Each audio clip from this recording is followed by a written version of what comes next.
Ghost Buddies. Happy Tarot Tuesday. How is everyone doing on this lovely Tuesday of Tarot? I see people enjoying the music. TK, stop dabbing. Someone please escort TK out of the chat room. Really, how is the beginning of everyone's weeks going so far? Someone posted on Twitter that they were feeling deflated. And when I saw that, I was like, oh my God, that's the perfect word to describe my energy this week. I just feel like the past few weeks I've been this balloon just full of energy. And I guess something had to give. And I feel like I've gone I don't know if I feel like I popped. It kind of feels just like a slow, I'm like zooming around the room and just on the floor, and I'm like just a rubber blob basically. But that means that I was really looking forward to Tarot Tuesday, because I always find hanging out with everybody in this chill stream really recharging. So I'm excited to spend some time with you all. Oh, glub glub bub. Panic attacks can be so disorienting and draining and obviously really uncomfortable and distressing. I'm glad you're feeling better now. Really feeling this metaphor?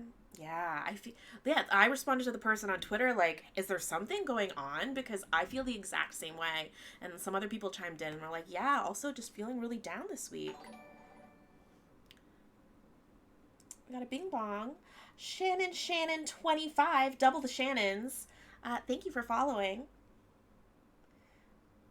And thanks for hanging out with us for Tarot Tuesday.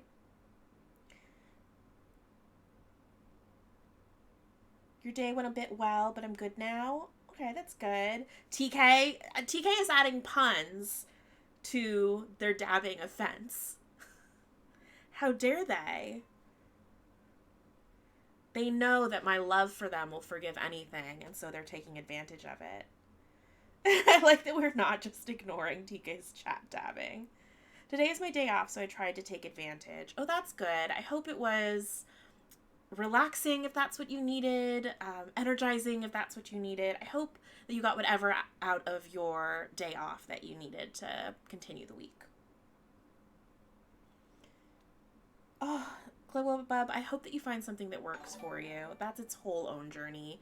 It took me a while, but once I found ones that worked, it was worth it. Dragon Rock Games, thank you for following. I read that being 6 months into a challenging time is often the time we hit the wall, so maybe it's something we're all feeling. Oh, wow. I did not know that, Margaret. But yeah, that would make sense. The struggle gets real, and for a while you feel like you can persist, and then it makes sense to hit a wall. But we're all in this together. It helps to know, I don't want other people to feel uncomfortable and bad, but it does help to know that you're not alone. So I appreciate everyone being open and vulnerable with me. Latia, oh, I'm so glad you could make it. So today we're going to be talking about our major arcana. I've mentioned before, but my partner Dusty always laughs that I started with the minor arcana, because he feels like anyone who starts with tarot, like, you know the major arcana the most. They're the most familiar to you. It's a smaller set of cards compared to the, now I'm forgetting off the top of my head. I could do math real quick. I don't know, 50-something minor arcana cards that you have to memorize. So he finds it weird that we start with the minor arcana as part of our intuitive tarot workbook. But the minor arcana are really familiar ideas. They are everyday scenarios and situations and problems and challenges and wonderful things that come up in day-to-day life. People you might interact with day to day, even if it's not in person these days. And so I feel like you retain that information because those concepts are so familiar to you. And then once you've mastered those 50-something minor arcana cards, then, gosh, the major arcanas are going to be a piece of cake. There's 22 of them, numbered 0 to 21. And we are going to go through all of them today. But just to warm us up, because I always get a little nervous at the start of Tarot Tuesdays. I don't know why. I do a lot of streaming these days, but this one, I guess because I feel like there's pressure to be perfect because folks feel like I'm sharing information with them. Oh, hey, Sea Monster. Thanks for joining. It's your first time. That's very exciting. I I always tell people I am not a tarot expert. The whole point of Tarot Tuesday is that I am learning the tarot and you can learn with me. So I'm just a big tarot enthusiast sharing information, but I still get those nerves. I still get those nerves sharing info. Oh my gosh. My web captioner keeps calling major arcana major crimes. You know what? Sometimes I draw the tower, and I think that that's a crime.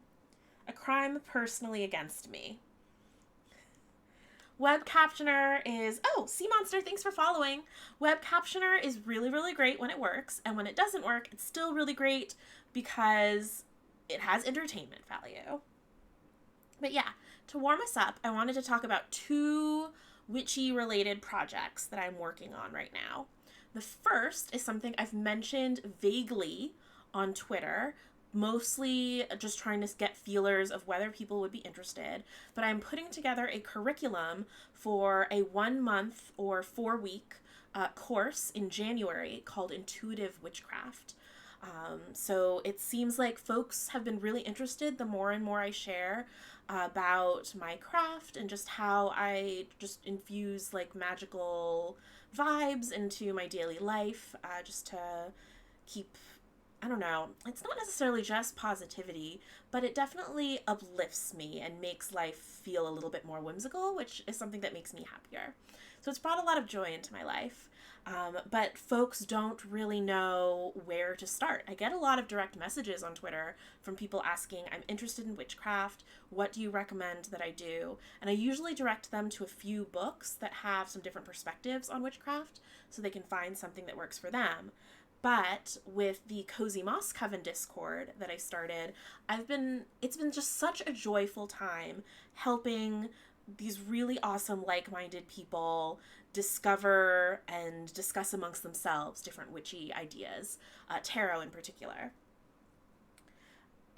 So for this course, the thought is it would combine some like literal crafting, like arts and crafting, putting together a book of shadows, discovering what exactly magic means and hearing a few different perspectives on it, and then diving into different types of spell work, having some guest instructors who bring a spell to the table for everyone to work on, but also dissecting those spells and why different components or types of spell work were utilized for that particular spell.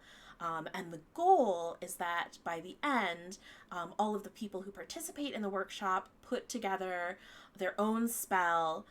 Well, first their own sigil that they've created, their own spell that can utilize that sigil, and their own ritual that they use to kind of open up their circle and create a magical space whenever they do their work. So I'm hoping that resonates with folks. If folks think that that sounds cool and might be something you're interested in, obviously no commitments or pressure, let me know. Oh, Dusty, thanks for the hydrate remind. Really, it's about witchcraft, but really I want people to get more in tune with just their intuition and feeling empowered in their decisions and trusting themselves. I know that sounds corny, but I really feel like that's a big part of what magic is all about.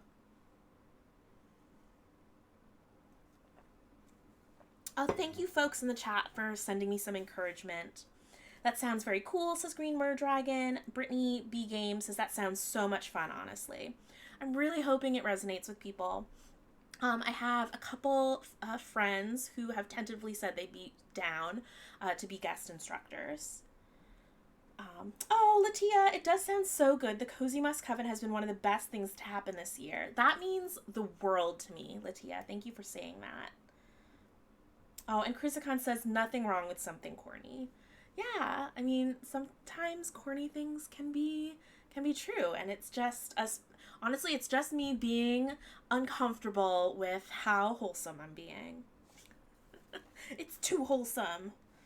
Um, so that is intuitive witchcraft. I'm wondering, like, I might open up registrations at the very end of October when everyone's in that, like, Halloween witchy mood. But I'm planning it as a New Year's January sort of thing because I think that's a really good way to start off your year with intention. So, yeah, that was one thing I wanted to share. The other witchy project, and sorry I, like, keep touching my face. I feel self-conscious about it, but it's like, it's hot today, everyone. This is the first time it's been proper sunny, but you know what? I'm not really complaining because at least we can see the sun. At least there's no smoke blocking it right now. I will take it. The other project I wanted to talk about is something that will be coming sooner, which is my tarot zine that I also mentioned on Twitter. It is called Cozy Wisdoms, and it includes 8 tarot spreads. I've been sharing a number of tarot spreads just on my social media pages on Instagram and Twitter. And folks have been actually doing the spreads and taking pictures of them and sharing them and letting me know, like, what those guidances meant to them, both publicly and in direct messages, and it's meant the world to me. I just find it so fulfilling to create a spread that is that asks really thoughtful questions, but also very much utilizes layout and visual cues to help you focus on the intention of that spread. And they seem to resonate with people. So I figured, like, you know what? I'm just going to make a bunch of these because I love doing it. And so I refined 3 of the spreads and I created 5 new ones. And currently the zines are in print. And I am, like, all I can think about is how I want, no, actually, no, they're not in print. They've shipped. They shipped today. And all I can think about is how much I want them to just arrive so I can, like, tear the box open and see what the little physical booklets look like. I'm really excited about the spreads. I have one that's inspired by a paladin's greatsword that is all about dealing with situations that have hurt you and figuring out how to move forward from that. I have one that is inspired by candlelight and it's about finding and spreading joy. And I have one that's inspired by the new moon and that beginning of a project energy. And so it's a spread that actually kind of helps you reflect over and figure out your next steps in project planning. So I hope that people really like them. I am just dying for them to arrive, for real. Sarah Grace, both of those projects sound absolutely incredible and exciting. Thank you. I knew that talking to everybody was going to just lift my spirits. I'm already feeling that helium filling this my deflated balloon again. Yay, Tarozine, says 7ish Magpies. And yes, Hannah, Wild Rose Mage, the fresh air. The first day I was able to step outside and inhale, and it just felt like the smoke had cleared away after all of that rain. Oh, it felt so good. Tyler says, I'm a very solitary practitioner, and I find I'm more often doing work in my heart, mind, and energy than I do with rituals and objects, but it's still been so refreshing and comforting being in the Discord to hear and grow through everyone's experiences and ideas. That means a lot to me, Tyler. Thank you for sharing that. Okay, so those were the 2 projects I wanted to talk about. If you haven't already grabbed your tarot deck while I was blabbing, go and grab them right now and sort out all your major arcana cards, because we are about to dive in to some major arcana. So I've talked a lot about how the minor arcana are everyday people and situations and challenges that come up. Everyday, daily life. Conversely, the major arcana are really big life lessons. Minor arcana I've also described as omens of the present. They are temporary and malleable energies that can change. Major arcana, because they're big life lessons, are energies that are going to shift something for us. These are lessons that are going to stick with us for a long time. Okay, sorry, I got a little lightheaded there for a second. I'm going to hydrate because I've been sweating so much. What, bub? Thank you for the hydrate remind. It's like you could tell.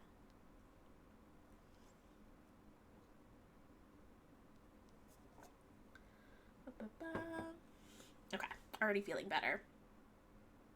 So what I read about in this intuitive tarot chapter on the major arcana is actually super duper short. It's just a couple pages, but it has some really great exercises in it, which we will talk about, and something that was really enlightening for me that I did not know.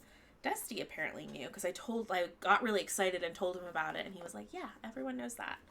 But not everyone knows it. So, the major arcana, I've always wondered why the Fool is unnumbered or numbered as 0. It turns out that one way to think about the major arcana is that the Fool is your main protagonist. The Fool is someone who's going to go through the rest of the major arcana in what is called the Fool's Journey, and they meet different characters represented by the other cards and learn different life lessons until they reach the end of their journey and they kind of like step through this gate and they are reborn as the Fool again. So the Fool's journey is cyclical, it is constant, but this represents, the Fool is us. They are going through and learning major life lessons. And so don't want you passing out, Lysa. Oh, thank you, Chris. That's why you're the Fool in Persona. Oh, wow. Yeah, so there's a video game. I've only watched Persona. I've not played Persona before. But I hadn't thought about that. That's very cool. The pathway between innocence and wisdom. At the end, we arrive right back where we started, says Dusty. So before we jump in, does anyone have any favorite major arcana cards that they're excited for us to talk about? I now have like a new appreciation for all of the major arcana, having gone through and written out my own Fool's Journey, which is one of the exercises that the end of the chapter has me do. But before that, I would have maybe said the High Priestess, because intuition has always been really, really important to me. Although now I've learned the High Priestess is so much more than that. Dusty picked 3. Dusty says, Hermit, Death, and the Moon are my big 3. The Star, very curious about it. Ooh, the Star would maybe, if I get to pick more than one, because Dusty picked 3. The Star would be another one. It's a very hopeful card. And I love the Death card, actually. The Death card I really like visually, and I've talked about this before, but I really like using the Death card to kind of judge whether I'm going to vibe with a particular deck. If a deck interprets something very literally and it's just like a skeleton reaper with a scythe, that's a little bit too literal for me. But if it talks about death and rebirth, then I'm usually like, okay, you have my interest. Temperance gives me a lot of feels, says Tyler. Ooh, Latia's also excited to get into Temperance. Yes, Dusty has a great big tattoo of the Hermit on the back of his left shoulder.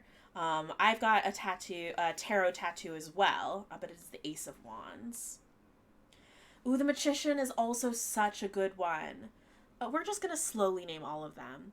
I will say, after thinking about the Fool's Journey, I actually have much less fear and more respect for that infamous Tower card.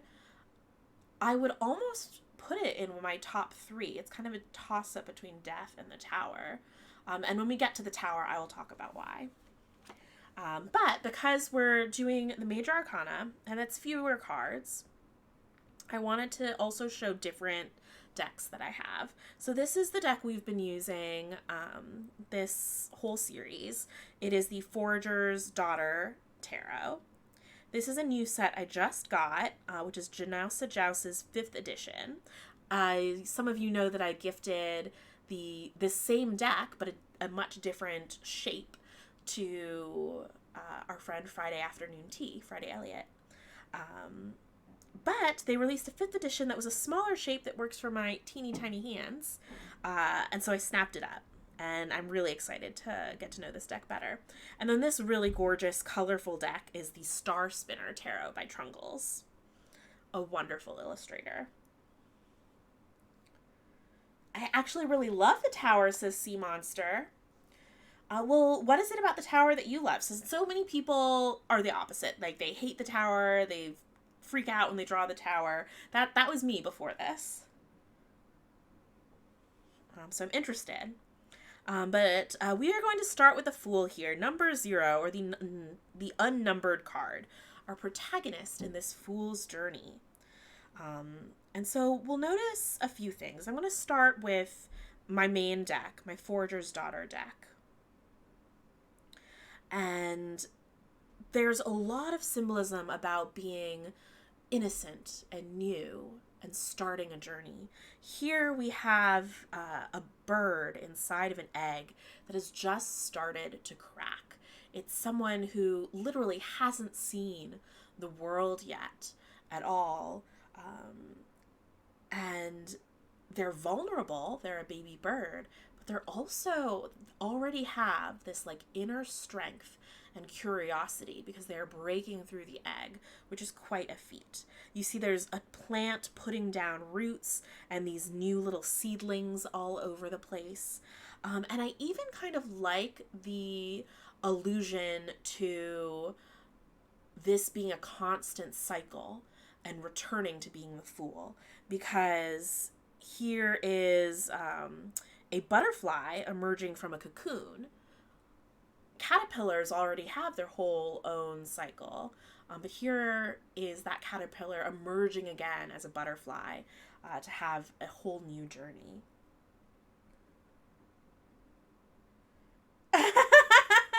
Hannah says, Lisa, I just got so into listening to you that I drove 40 blocks past where I needed to go. Oh, Hannah, oh no. I know, I'm not familiar with the tower. Only last week I pulled it, but it's interesting.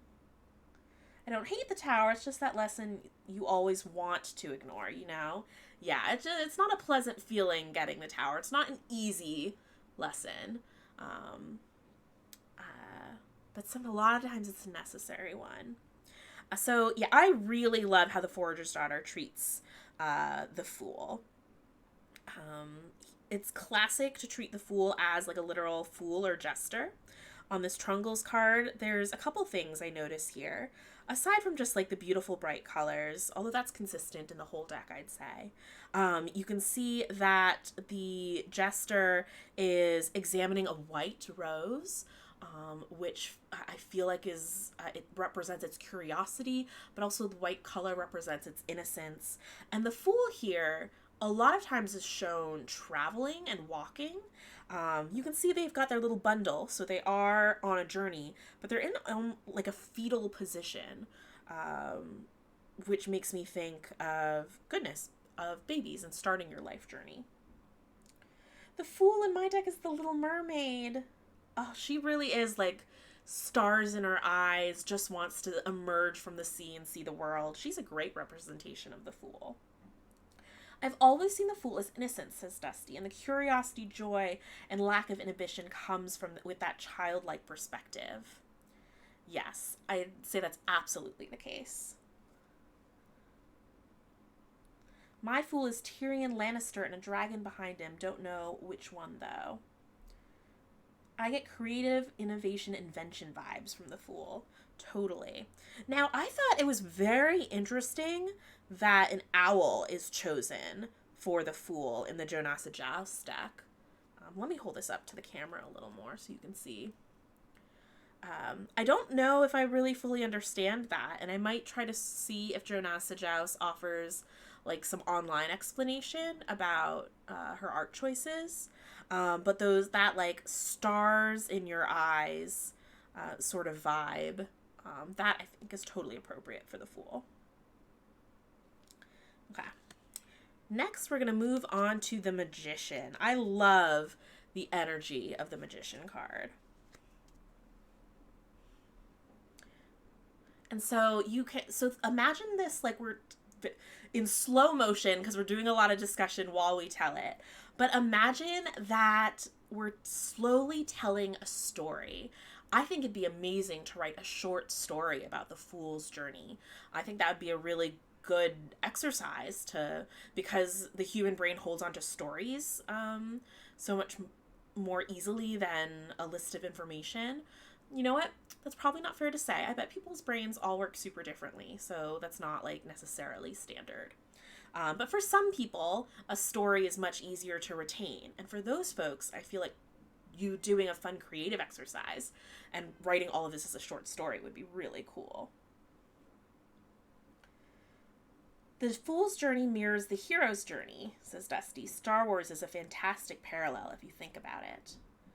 Latia's using modern witch, and the fool has a very boho vibes. She's wearing a very boho-style dress with headphones in her ears as she's about to step off the cliff and begin her journey. Oh no, I hope, like, step off a cliff like she's going to tumble? Oh, Krizakon, thanks for the hydrate.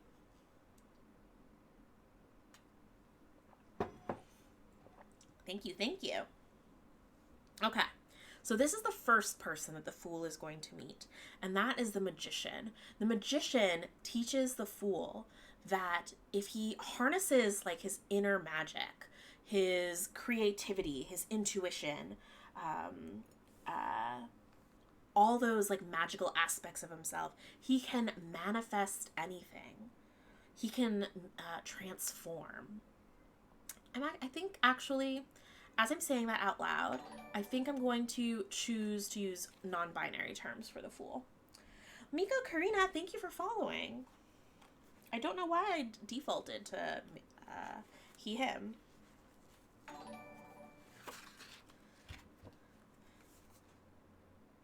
I actually read an article about that, Dusty. Someone took Lord of the Rings, Star Wars, and Harry Potter and fit in the hero's journey into those movies. Wow.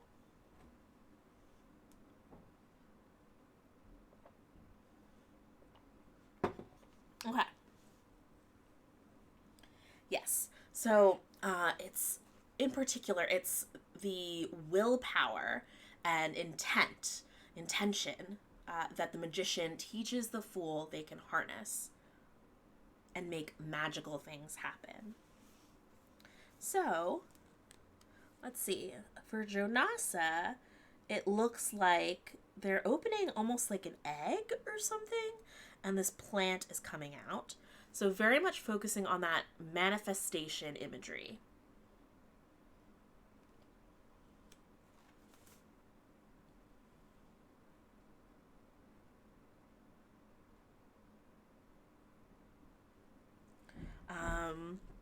Sorry, I got a message.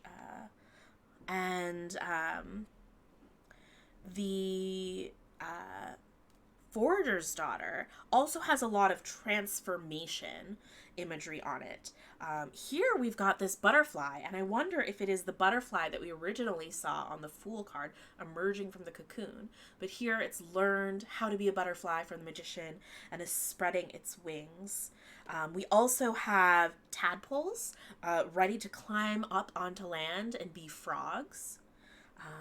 And let's look at what Trungles has done for us. Here is very much like literally a magician with a staff throwing things into a chalice, and stars and smoke are coming out. Yes, the magician is the lesson. Use your willpower to make real magic, to transform the world around you. Sea Monster. I love that. Tarot of the Divine is Cinderella's fairy godmother. And that's perfect. If we're treating Cinderella like the fool, the fairy godmother teaches Cinderella, helps Cinderella. You pulled the magician today. Oh, what an auspicious card.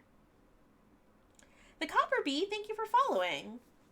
So that's the magician.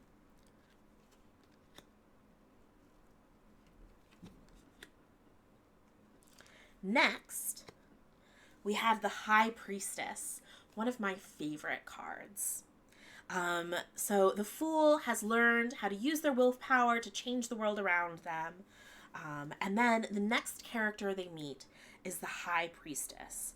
On my Forager's Daughter tarot cards, that means they're meeting the owl, a creature of the night, a creature of shadows, and the raven, who navigates the shadows into day. Who navigates the shadows into day both. And it is really about this shadow world that the High Priestess teaches the Fool. It teaches the Fool to tap into their intuition, that it teaches them that the world is part mystery. There are things in the dark, the shadowy light of night, in the moonlight, that you aren't going to know unless you venture into the unknown. Maybe even tap into your shadow self. And the High Priestess is very much about how life is full of profound mysteries.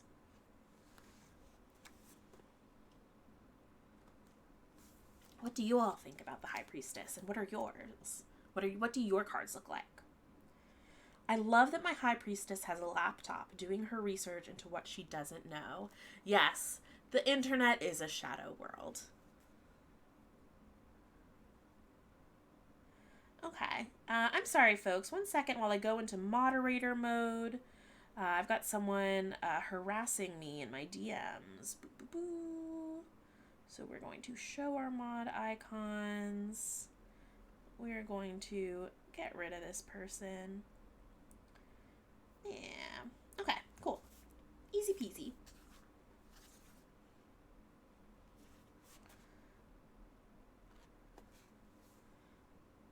There are pomegranates on a curtain behind my High Priestess. My High Priestess imagery from the story of Persephone. Ooh, yes. Someone else who, really had to go into a journey into the unknown to discover the truth. Uncover mysteries. I really love these decks that call on mythology and legends. If you know of a story or a story resonates with you, that's a really great way to show one image, but it really says all of the words of that story. Fake Geek Girl says, ooh, pomegranates represent. Ooh, we stan a pomegranate, apparently, on this Twitch. It looks like there are stargazer lilies for this High Priestess. Where her eyes would be, so she sees another world, and there's a crescent moon representing that night and that shadow. We talked about this one. Let's see. Trungles shows this very mysterious figure. She seems to maybe have a triple moon crown. And this depicts both night and day. She's this bridge between them. And she's definitely almost sort of like a celestial figure with her wings.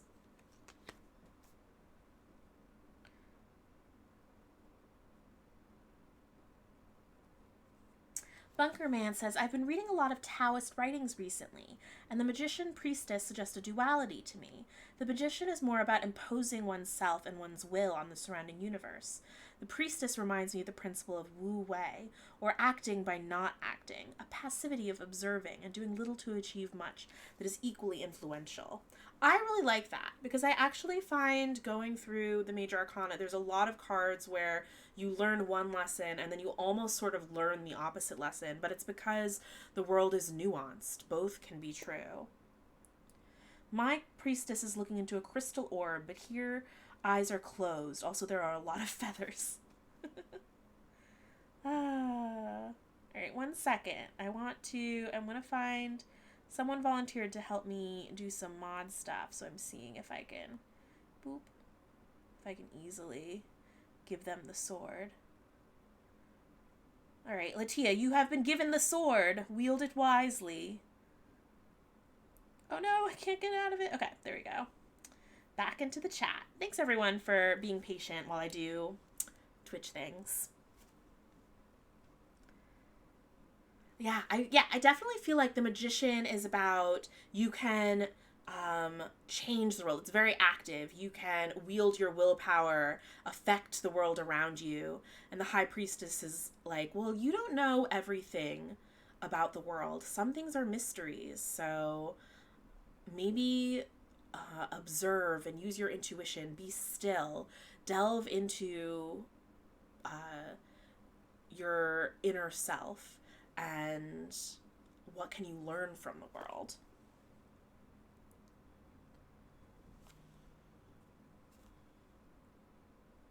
All right, next is the Empress, and it is the Empress from whom the Fool learns about love and nurturing and abundance. I feel like it's when there's plenty to go around, it's also easier to be loving and nurturing. It's this really cozy, comfy energy that you get from the Empress.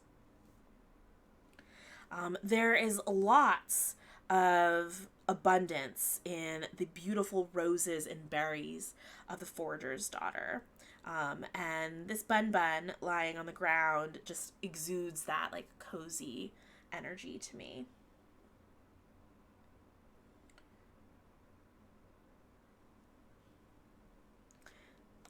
I don't know about how I feel about the Empress in the Jonasa Joust.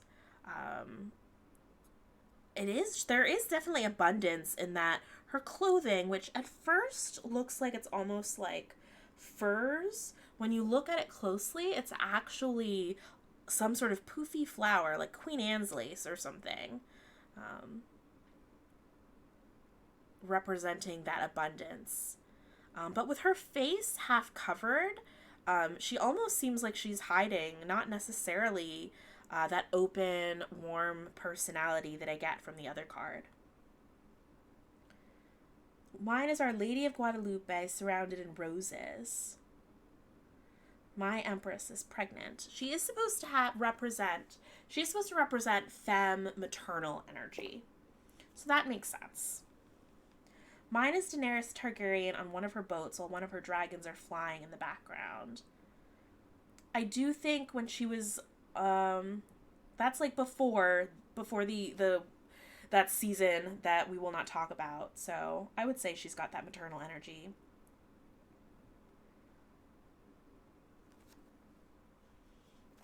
Latia says, a lot of empresses are pregnant as a symbol of new life, I think, but I like that mine isn't. There are more ways to encourage new life than the strictly feminine. It seems simple at times, but I really value the meaning in numbering, says Tyler Moonsage.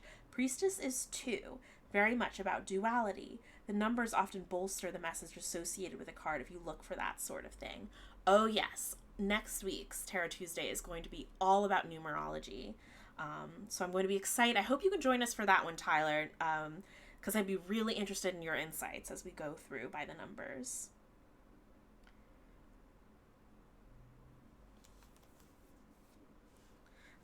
And then you also really get, I love this card for the Empress from Trungles. I feel like, let me look at her closely. Oh, we got a beep boop. Oh, oh my gosh, words are hard. Fake Geek Girl. Thank you for following.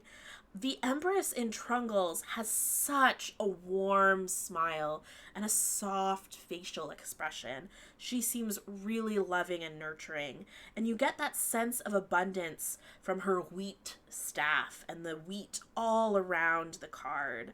She seems like she is an amazing hostess when you visit her wheat kingdom. Demeter, Mother of the Harvest. Ah, perhaps that is who is being represented here. Yeah, this is a really beautiful card. I also love the representation in in Trungle's deck.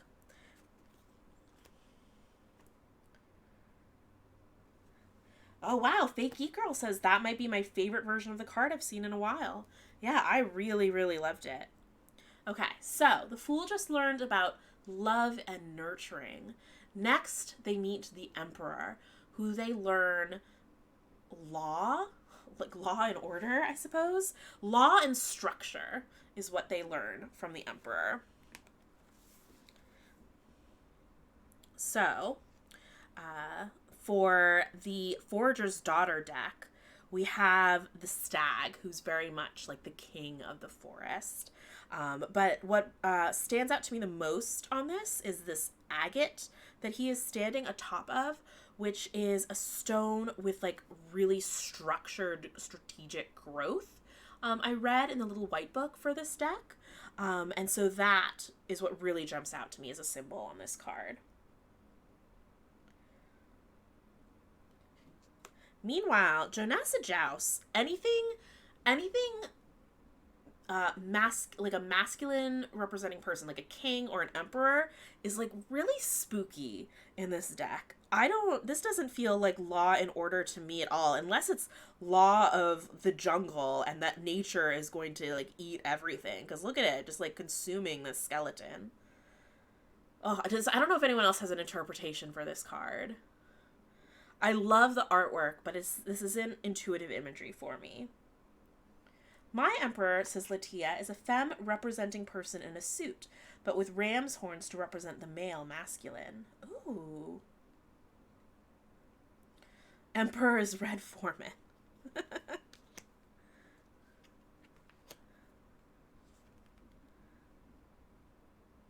Here we have, for Trunkles, the Emperor sitting in a beautiful eagle throne. The eagle also being very much like an emperor of birds, and holding this staff of the world also with wings. And there's lines suggesting they're swooping the staff up into the air. Very regal.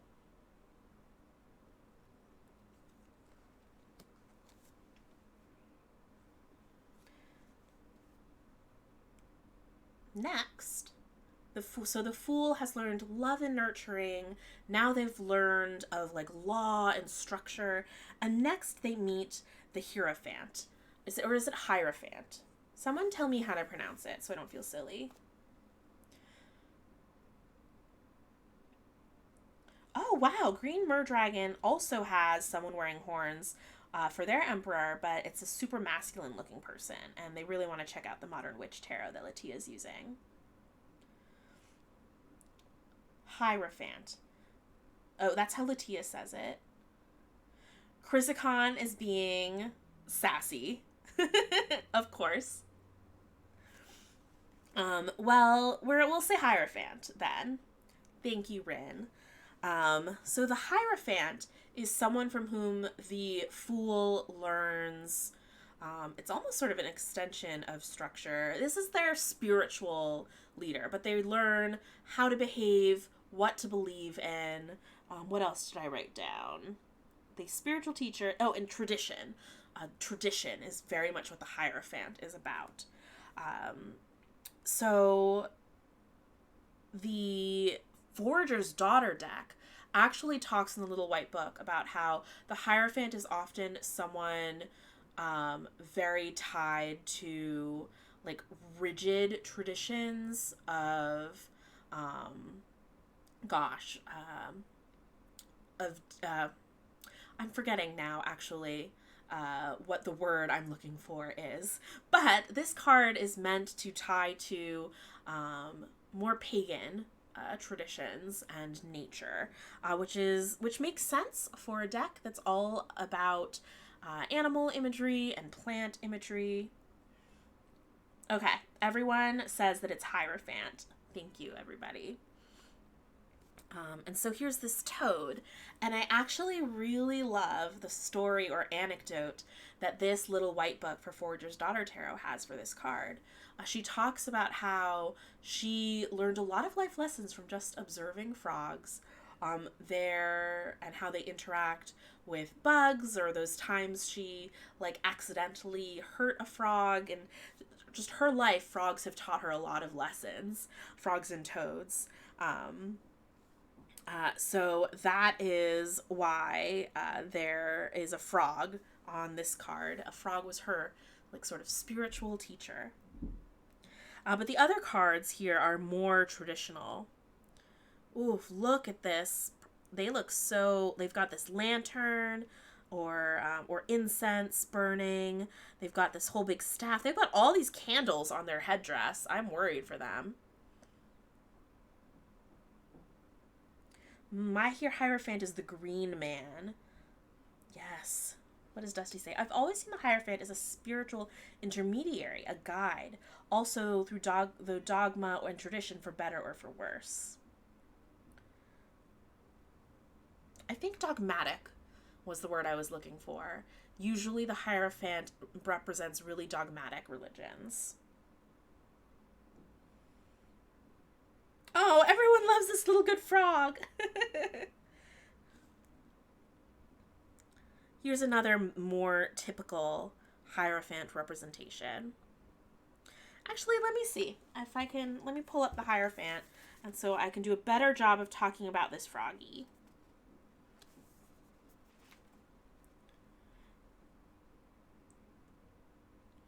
Okay, I think this is the part. In some decks, the Hierophant is a religious leader, an ordained member of the church. The Hierophant in this deck is a spiritual leader for sure, but one that turns to nature as a source of power and magic. I spent most of my childhood outdoors, and toads became a huge part of that overall experience because they were all over our yard. I caught them, rescued them, saw them eaten by snakes, and killed a few through sheer naivety and ignorance. I learned about the harsh realities of life by interacting with these tiny creatures, and all of those lessons still stick with me today. The toad turned out to be a great teacher. Pat, Pat the Fat Rat, thank you for following. The morals here, every year her family would go on a trip to collect morals. Or morels, I don't know, mushrooms. And so that represents patterns and traditions in that sense as well. Ooh, a posture check. I'm wearing a corset, so my posture is great today.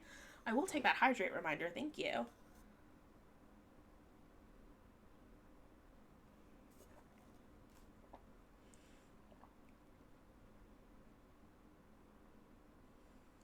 Let's see. Fakey Girl says, could be ideology rather than dogma. I got the Hierophant when asking about do not judge me. How to do communism. Mine is like a constellation bullhead man holding scrolls. Oh, that's cool.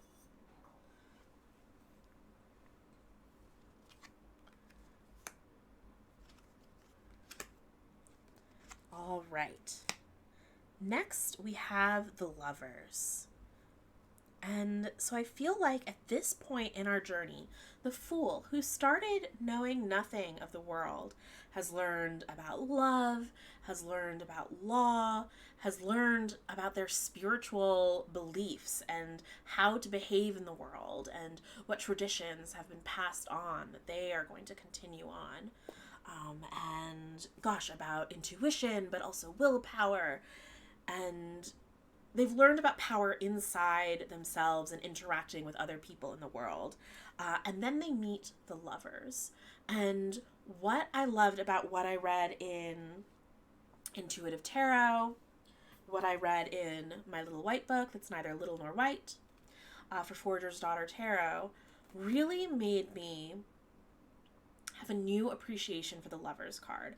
I always used to think that it was just a card that shows up in like spreads about romance. I interpreted it really, really literally. But something that Intuitive Tarot, when talking about the Fool's Journey, and Forager's Daughter, and talking about the imagery and meaning for this card for this particular artist, was that the Fool meets the Lovers, or their love, at a time when they've become their own whole person. They now can stand on their own. They know stuff and things. And they can really be in a partnership when they don't need to rely on someone else. Their personality has formed, they're no longer that blank canvas, and now they can be there for somebody else. Which is the way it's interpreted here is that here are two dragonflies. They are both their own dragonfly, and they are dancing and flying, and eventually a decision is going to be made, which is represented by these morning glory vines that split. This dragonfly could very well choose to fly on its own path, and it will be okay. Neither of these dragonflies needs the other. They are together because they want to be.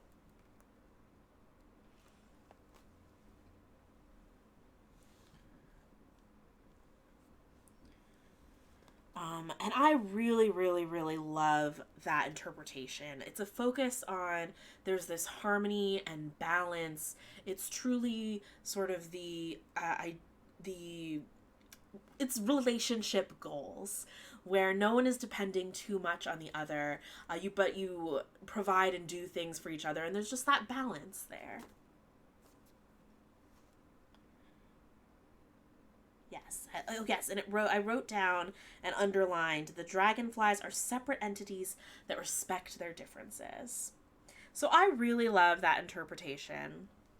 Jonasa Joust has two folks clasping hands, holding flowers together. I feel like that is a very lovers sort of imagery. And the great thing about the Star Spinner Tarot by Trungles is it comes with a whole bunch of different The Lovers cards, so you can choose one that works for you. The imagery is different, like it's totally different color palettes, different types of relationships and genders are represented. I chose this one because you can't, I guess you kind of can tell what genders folks are, or not. I don't know, whatever. Now I'm just talking in circles. I chose this card, though, because imagery-wise, it was very balanced, which I liked. This one was the most symmetrical. In the Rider-Waite deck, the lovers are mirrored in the Devil, but in the Devil, the two figures are chained down. It's independence versus codependence. I remember you told me that, and this is now, with my enlightenment about these dragonflies, that just really hit home.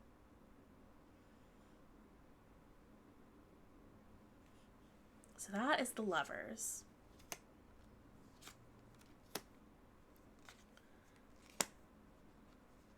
The Fool is not done learning on their journey, though. They might have a lot of experience and lessons and be their own person now, no longer a blank slate, but they still have more to learn. So their journey continues, and they meet the Chariot. And the Chariot is fast-moving and swift and teaches them that they can use their intuition and judgment and overcome any obstacle. Or again, that willpower that the magician had taught them about. It's very much about overcoming obstacles, moving forward. So here we have a thistle that represents an obstacle, those prickly, prickly flowers. And we have these geese. And the geese were chosen because they migrate. And they migrate because there's just something in them that tells them this is time to move north or move south. So they're following that intuition, and they're able to soar over the thistle, soar over obstacles. I'm obsessed with the fact that the Trungles card not only has someone literally in a chariot, but two kitty cats. Is this some sort of mythical figure that has kitty cats that I don't know? The chariot is Freud's ego, our coalesced self-identity that we use to carry ourselves through life. My chariot's on a motorcycle and I love them. I adore that. Mine is Drogon roaring and the Dothraki holding their fists in the air.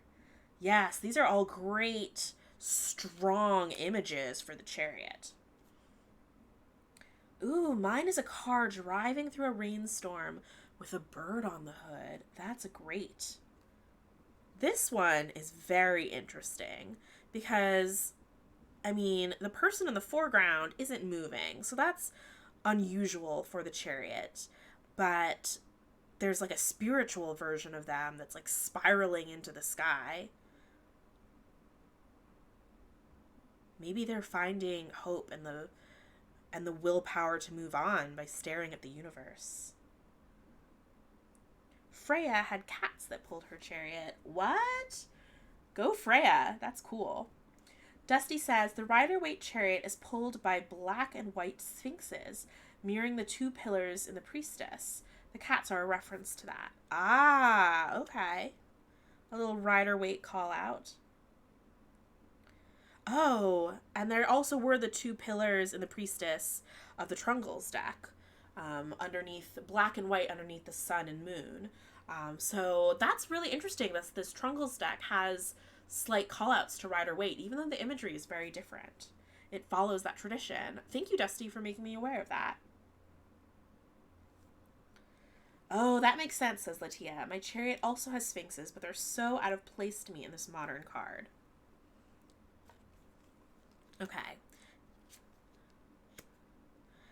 So right as the Fool learns about using their willpower to fight their way through any obstacle, next comes the Strength card, which says force isn't always necessary. Sometimes what you have to lean on is your inner strength. Sometimes it's more about patience and persistence than forcing your way through. So here's another like duality where one card tells you one lesson and the next tells you that there is another way. And I really love how the Forager's Daughter tarot deck represents this message in this imagery. So first there is a woodpecker. Now woodpeckers are strong, but they work their way through wood by literally pecking their way through over and over and over and over again. Perfect animal for patience and persistence. And then there's also the plant, the clematis, which is a slow-growing plant that reaches little tendrils out and climbs slowly over time to grow on a trellis of some sort. That is another very patient and persistent living thing. Latia says, the chariot says, go forth and achieve, but strength says, sometimes you must hold still and wait.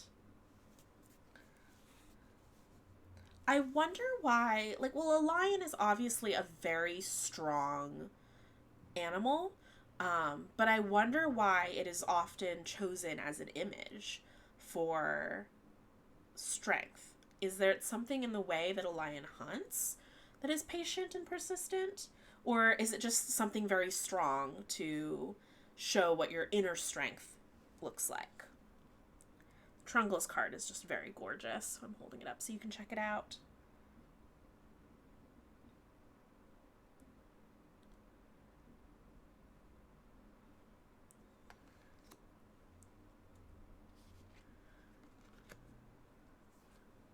Here is some sort of...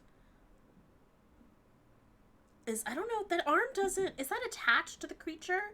It kind of looks like it's beheading this flower creature. It's a very dark card for strength.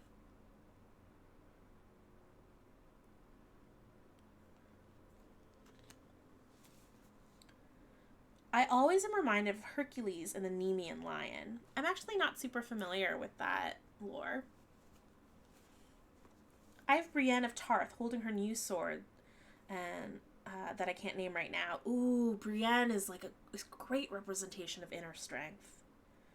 So good. Green Mer Dragon says, I have a dragon, and I think arrogant, powerful, and determined are words that come to mind. Fate Geek Girl says, well, you do have to wait to get a big enough flower to cut for a bouquet. You know what? That's just what I'm going to tie to this card so I can understand what it means to me. That's a great... Thanks for shouting that out. It also takes strength to know when to prune. Do the other flowers have faces? No, just that one.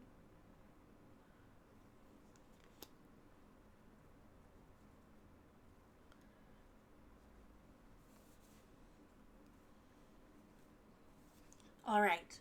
So the Fool has just learned about the swift forcefulness of the Chariot and their willpower, and the stillness, patience, and persistence, and that type of strength. They next meet the Hermit, who teaches them even more about introspection and turning into yourself. The Hermit is about like meditation, reflection, introspection, and how turning inward can really unlock spiritual breakthroughs and different sorts of insights. Once more, the Forager's Daughter Tarot really resonates with me. Here we have a snail who literally kind of goes into themselves in their shell. Great representation of the Hermit. I read in the Little White Book that all of these swirlies are mushroom spores, which is knowledge that you are able to discover in dark places. Dark, not necessarily meaning like dark, depressing, or bad, but just like not necessarily illuminated, mysterious, kind of unknown. And here we have a firefly illuminating that darkness for us.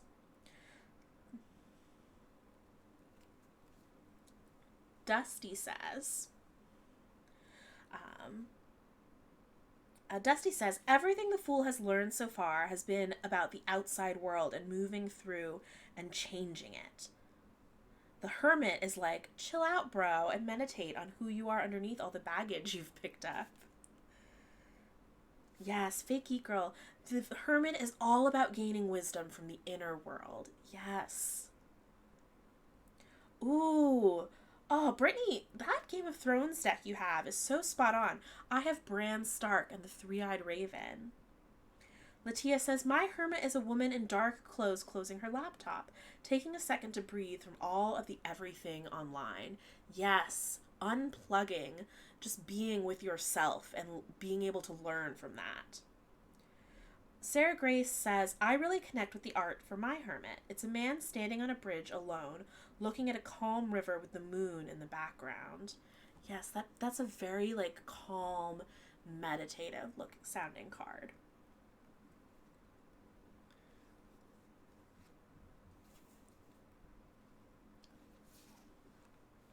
Let's see what these other ones look like.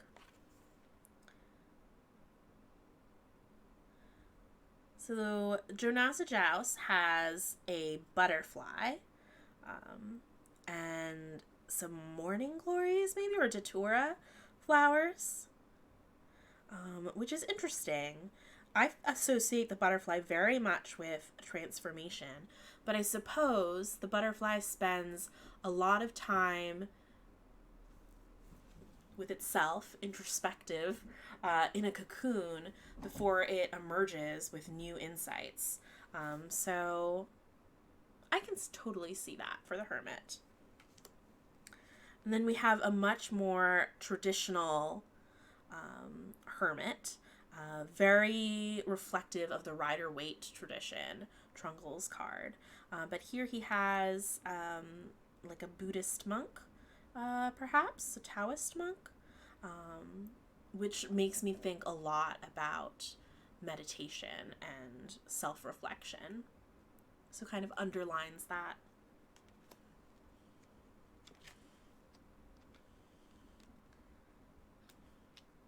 Oh, wow. Social worker Gardner says, morning glories in a hermit context make me love them more. They only come out sometimes. Oh, yes. Oh, Latia says, the Hermit is so dang relevant right now. Time to stop doom scrolling.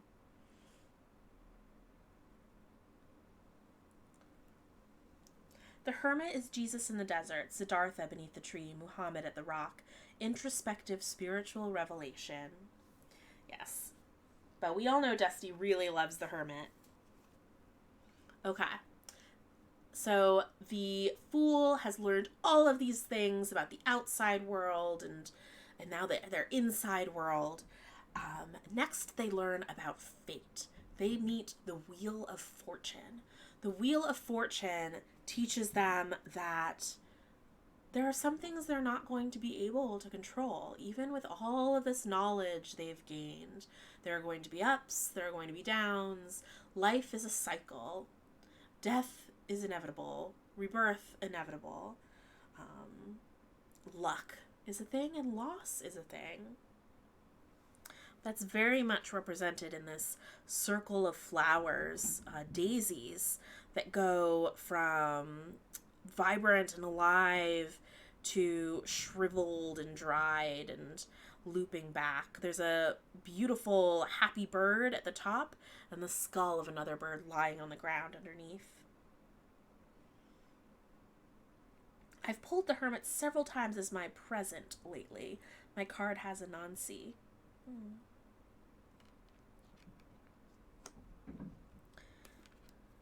Oh, the Jonasa Jax's Wheel of Fortune is really beautiful. So here we have, this almost reminds me of like what I really love in death cards. There's a skeleton, but life is being reborn from this skeleton, and a spirit is either coming out of or going into, I think it's coming out of probably, coming out of this bundle of growth.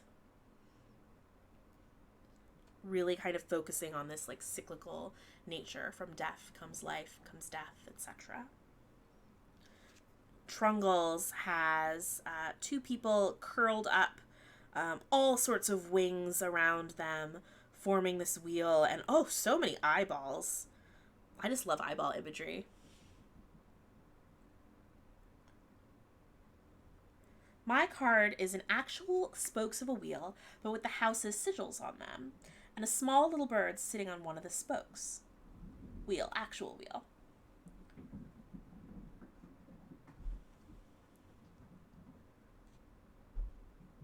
Oh, wow. So one thing I realized about my wheel recently, says Latia, its north, south, east, and west have a T-A-R-O on them, respectively, showing how tarot is a cyclical thing. And the major arcana are cyclical as well. That's a really cool detail, Latia. So here, the Fool has learned that some things in life are inevitable, like change and certain cycles of life. And the Fool is about to be like, okay, well, I'm gonna let fate have the wheel. And then they meet Justice. Justice is all about how there might be fate, there might be some things that are inevitable, but we have choices, and our choices have consequences. We have control. So, Justice here, the artist really felt like it is, what's the word for when some animals eat other animals eat others? What's that called?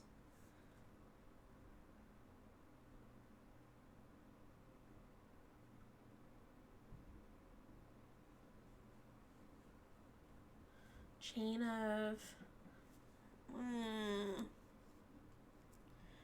can't remember. No, not carnivore. Food chain. Thank you. Whew. I forgot words. The artist really feels like food chains and seeing different predator-prey situations really taught them a lot of lessons about how every action has a consequence.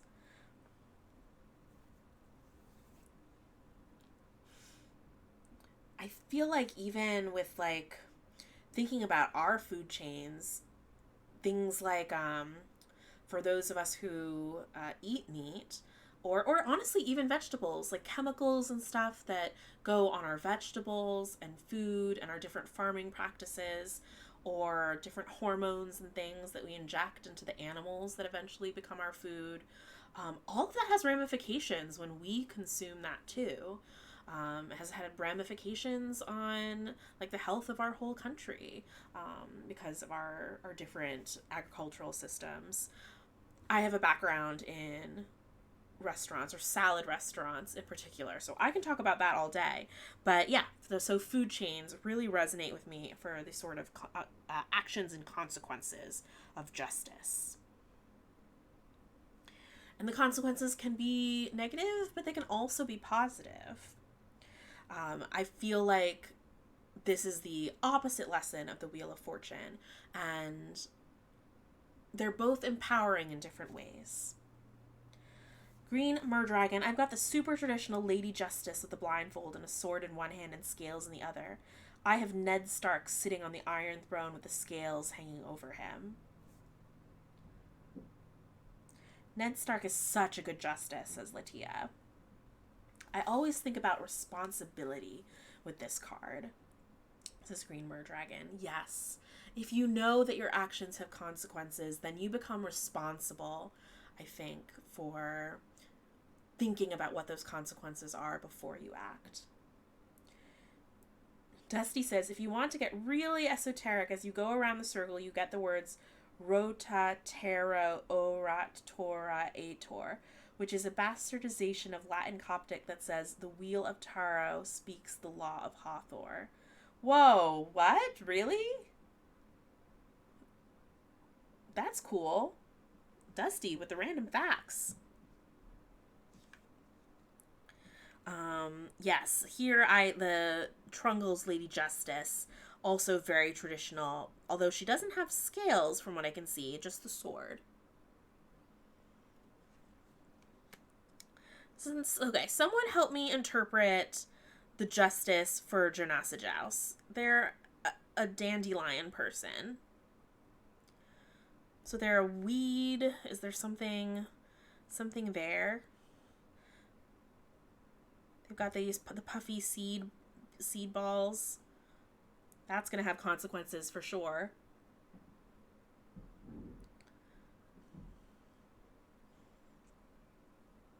One dandelion is blooming, the other is ready to seed, says Latia.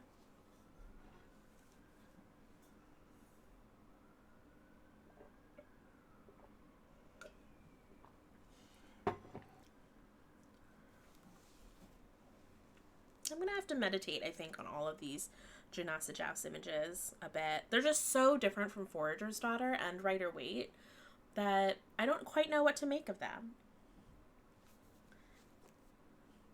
Oh, Fake Geek Girl says, well, dandelions spread so far and wide. Maybe something to do with the far-reaching consequences of a given action. I like that. Oh, Chrysikon, no way. It reminds me of a short story of a cruel man that flowers start sprouting out of him. That's so scary. Ugh, no thank you. I find it really interesting that my Hanged Man is very similar imagery on two of my cards. So, I feel like at this point, the Fool is starting to feel a little bit torn. You're telling me Wheel of Fortune, you're telling me Justice, and then they meet the Hanged Man. And the Hanged Man tells them a few things. Pause for a moment, and also see things from a different perspective. Potter Boy, thank you for following.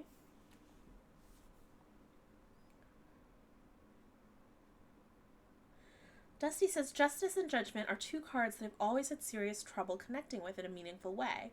I always feel like I'm floundering to get a grasp of them during readings.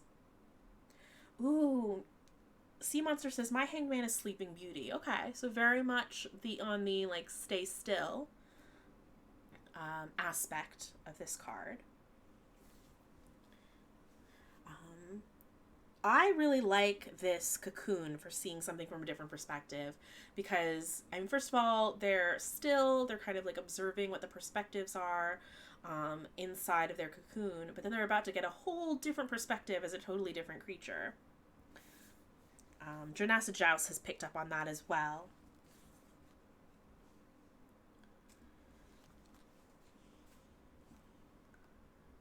Oops, did I skip the Hanged Man? Oh, accidentally took the Hanged Man here. Here we have the traditional Hanged Man. And he, because he's upside down, is also seeing things from a different perspective. But it's...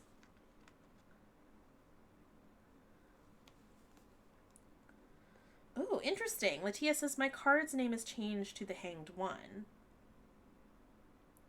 Ooh, Sarah Grace, that is a perspective I do not want to know. My Hanged Man is a body floating in water being eaten by piranhas.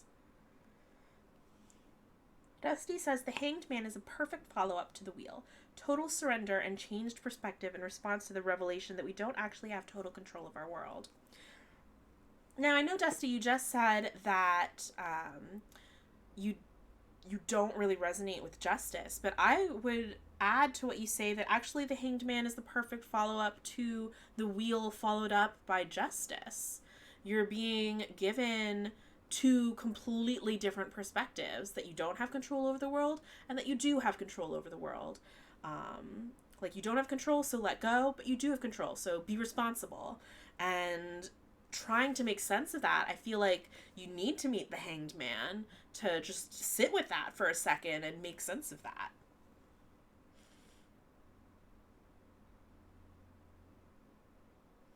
Chrysagon says, I hate it when I'm being eaten by piranhas.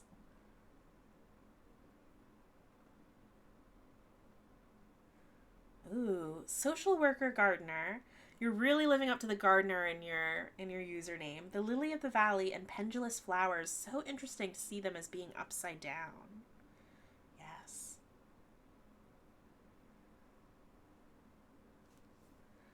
Okay, so they meet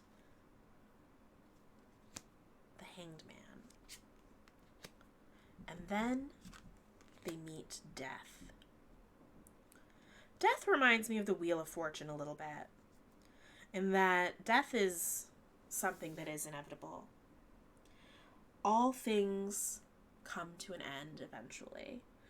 But my favorite cards that symbolize death are ones that talk about how a metaphorical death also signals new beginnings. So on the Forager's Daughter Tarot, we have this bird who has died, but from its body springs forth wildflowers. Here, we don't have a traditional rebirth, although there's someone cloaked, but they are holding a baby new year, basically. There's a beginning. In fact, this card is more about beginnings than death. Fake Geek Girl says, yes, you can't have a beginning without an ending. Brittany B. Game says, this is true, you can't. This card is very, very dark, but you see there's so much life around this body that is dead. It is feeding the earth.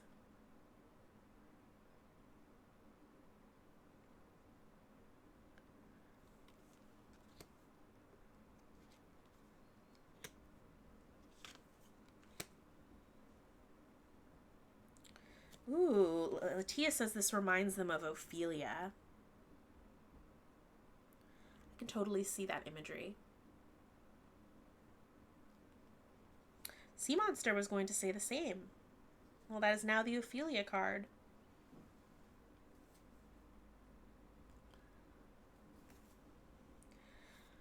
Okay. The Fool has learned so many things so far. Next, they learn about temperance. They meet temperance.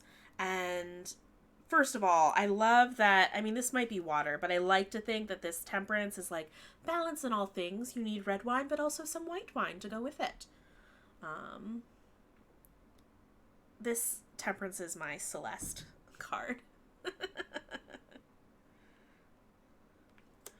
But I really love... Okay, so temperance teaches about balance and harmony and moderation. There's a lot of balance in the Trungles card. It's a very symmetrical card. And they're pouring water between two cups, probably evenly because it is temperance.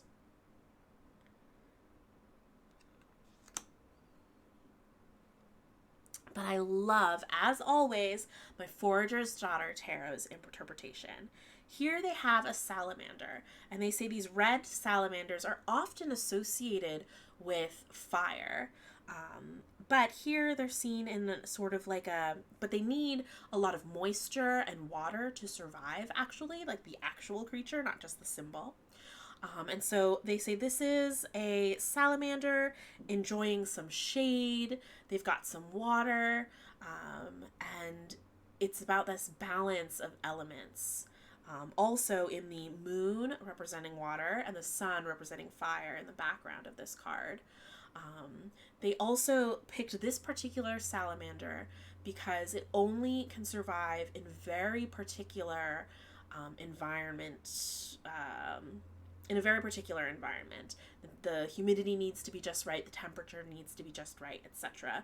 And so this salamander thrives and needs this harmonious balance.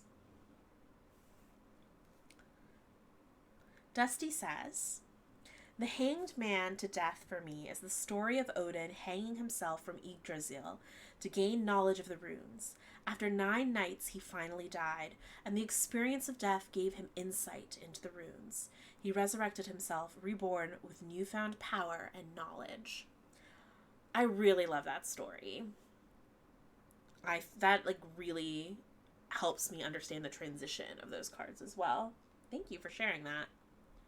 Sea Monster says, "I got Temperance as a Shadow Self card today after the deck told me the way to get out of my 9 of Swords funk was the 6 of Coins. But then Temperance popped up like, but don't too much and do blah, blah, blah. But don't do too much and lose yourself." A good warning.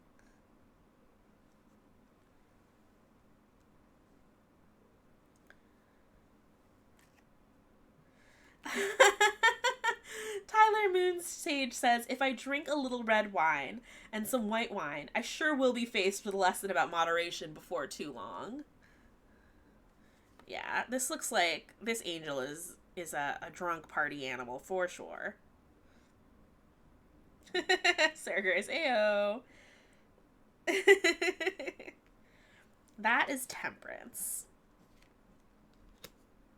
The Fool has been doing so good, so well. They've learned some lessons that are hard. Death can be hard. Endings are difficult. But then the Devil shows up. And the Devil is a card all about temptation. The opposite of temperance. It is about indulgence.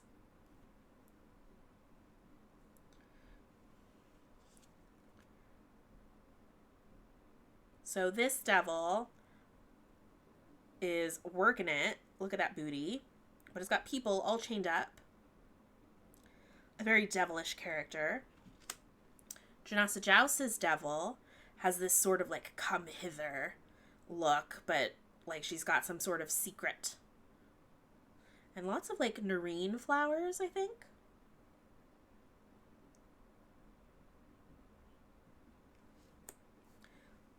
The Forager's Daughter Tarot has a sneaky looking wolf, but then the main symbol are these berries. Now, apparently these are berries that have devil in their name, but they look like elderberries and have a lot of similar properties to elderberries, but they're covered in thorns. And so if you're too greedy and you like reach for these berries really fast without examining them, you're just gonna get a fistful of thorns and it's gonna be owie.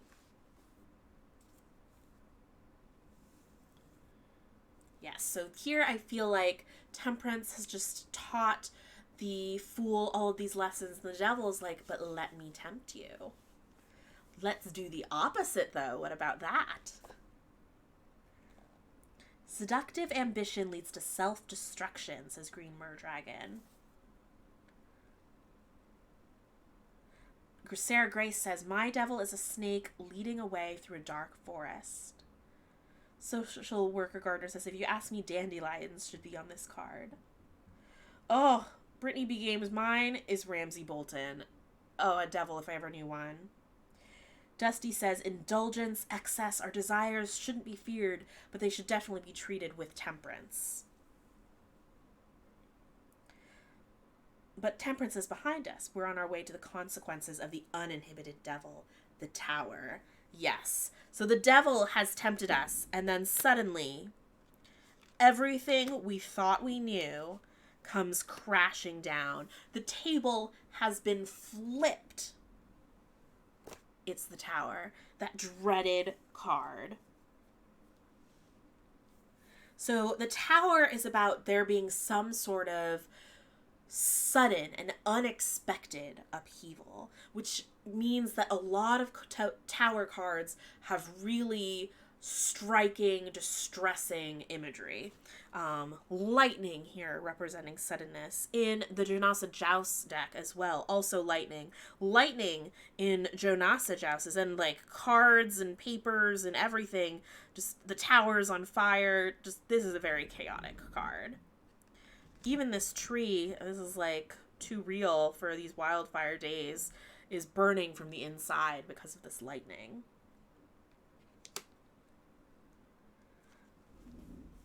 Here are our consequences. Tempted by the devil, and so the tower has come to upend everything. But it's not just about destruction.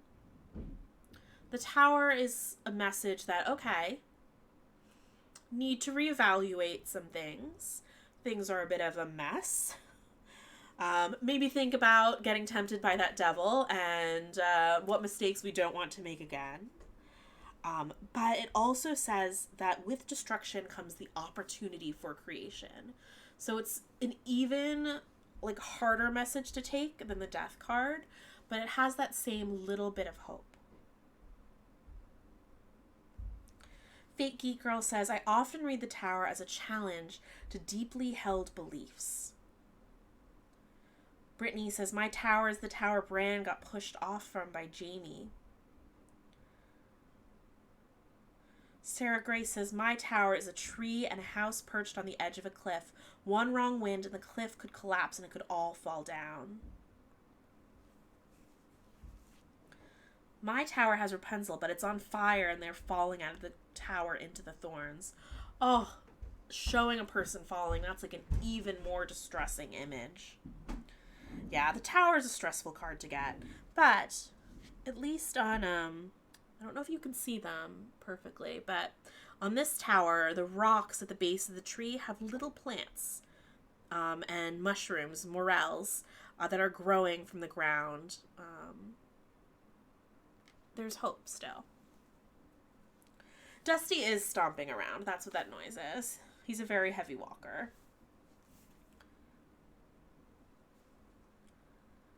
It was him feeding the cats, he said. I like that the top of my tower is chaos with flames and shattering stone, but the bottom is new growth mushrooms. Yes, so that's like this one, but with a tree instead of a tower. Yeah. Hope is not lost. You just have to rebuild. And that is exactly what the next card is about, the star. So the Fool has now been through some real shit. If we're getting straight to the point, they've been through the tower. They've lost everything. And they look up into the sky, maybe where the tower used to be, and they see the star. And the star brings them peace. It brings them calm. It gives them something to guide them, a direction to go as they continue their journey.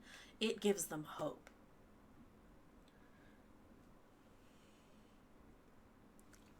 I love the stark imagery of the star for Jonasa Jousts. Here's a person who looks, they're frowning, their eyes are closed, but if they just look up, the star is right there, clear as day. That's a weird thing to say. Clear as night. Here's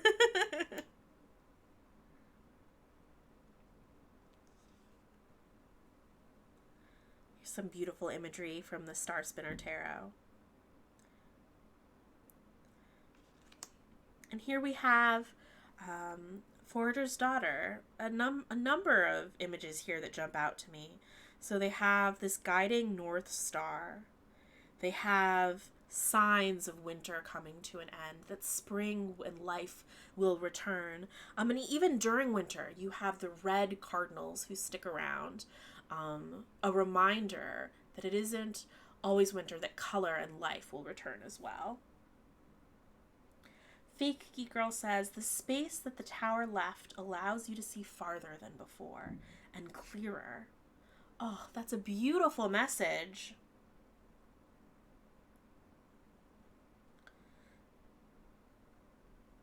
Dusty has a few things to say. Midnight Cookies, actually. We'll start with Midnight Cookies insights.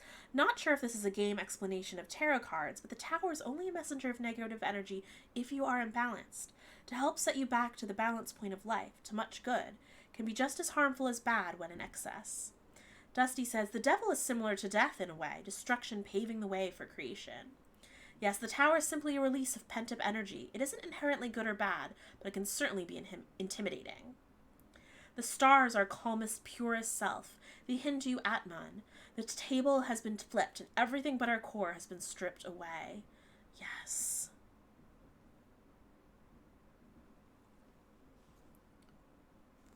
Only intimidating by the use of the unknown, says Midnight Cookies. You never know what is around the corner. Oh, everyone is oozing amazing insights today for Tarot Tuesday. Oh, I love the chat for this stream. Ooh, and thank you for the hydrate, Chris.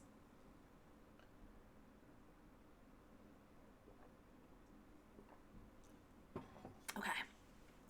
That was the star. As we look into the sky, or as the Fool looks into the sky, they next see the moon. And the moon sort of has a warning for the Fool. The moon says that things are not always what they seem. I remember this a lot with the moon because the moon is a bright, shining light in the sky, but it's not its own light. It's only reflecting the sun's light, which I don't think is a nefarious deception, but a deception of sorts.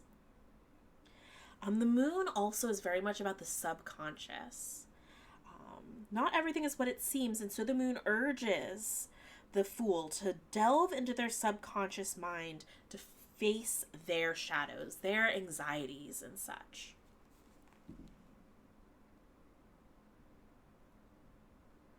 Oh, no.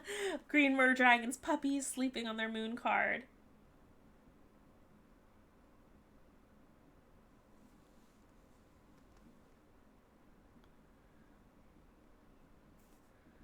I really like that. I think this is the Chinese moon goddess Chang'e, and her rabbit. I think she's usually associated with a rabbit, so I think it's yeah. There we go. In frame. My card has two raccoons looking at the moon. One is looking up at the moon above, the other is looking at the reflection of the moon in the river. Ooh, that's like triple reflection. Not even the real moon reflecting the sun's light, but the moon reflecting the sun's light reflected in a pool. The Rider-Waite deck has a sea creature crawling up from the water onto the land, monsters the shadow self rearing their heads. The confrontation or reconciliation can be maddening. Ooh, the moon very much tells you, like, deal with your shadow self. Deal with, like, those inner conflicts and demons. Oh no, bringing bees is a little bit scary. My Wildwood deck is the same, the moon on water.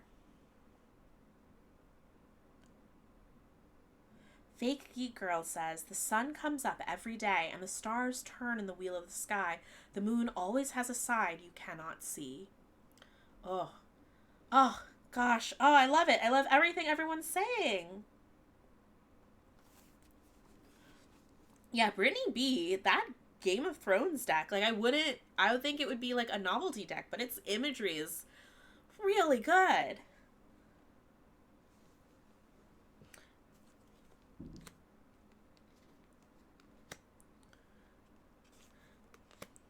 And as the Fool continues to what's the word? I don't know why words are so hard for me today. Recover. As the Fool continues to recover from the tower, Red Wolf, and some numbers, thank you for following. As the Fool continues to recover from the tower, traveling through the night, following that star, heeding the warning of the moon, and probably dealing with that shadow self and honestly any like anxiety or traumas from going through the tower, if it was a negative experience or an intimidating experience for them. The sun rises again, and he meets the sun. And the sun is warmth and abundance and life, and it renews the Fool's energy. I really love the energy of sun cards and the radiance of sun cards.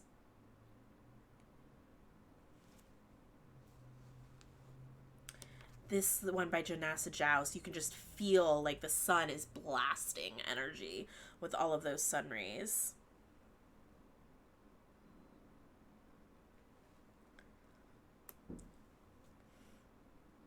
Midnight Cookies, Moobot is going to yell at you if you try to post a link. If you want to post it, I would message it to Latia. Yeah, Latia's on it already.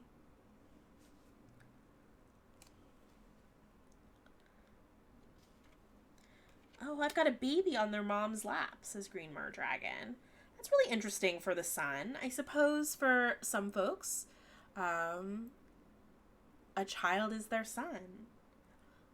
And for some folks, literally, too.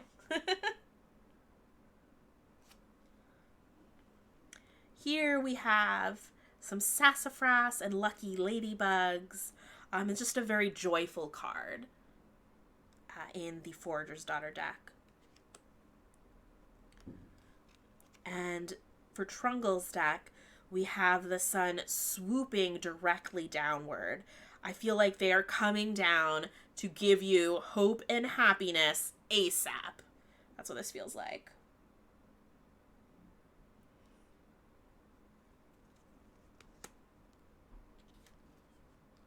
You have some like gentle sun interpretations, some more actiony sun interpretations. Brittany B has the Westerosi sun, and Drogon is relaxing in the sun. And that's a very calming recharge, it sounds like. Yeah, Chrysikon, exactly. Here's my love and happiness. Whoosh!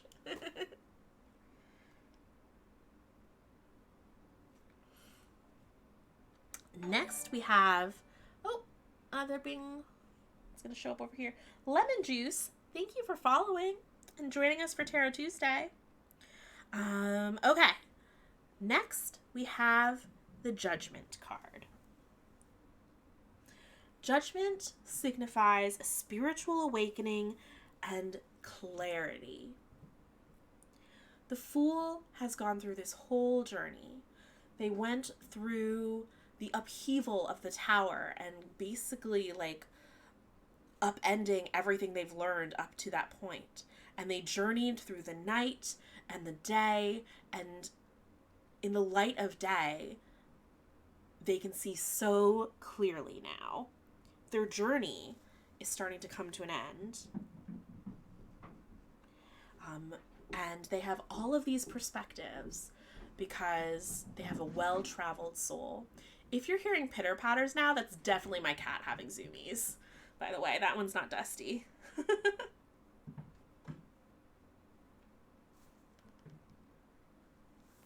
Yeah, so I used to be kind of scared about Judgment. I always viewed it as my deck, judging me. But that's not really what it's necessarily about. It's almost kind of like an empowering card.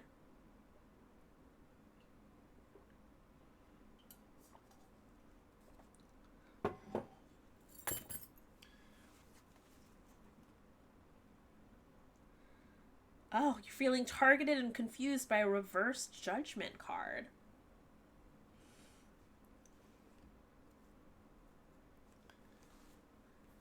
Yeah, so here we have this, actually, hold on. I want to look at this in the little white book. Boo, boo, boo. Scary Tower, Sun Moon. Okay. Yes, it's a spiritual awakening. Ooh, okay, yes. These plants are rose hips. So rose hips are like if you've it's like when the rose, all of its petals have fallen off the flower, what's left is a rose hip. And so the rose hip has now been exposed. It is no longer hiding in petals. There's so much clarity. Ba, ba, ba. What I'm trying to find is why is the robin mirrored? Somehow magically mirrored by a reflection of itself.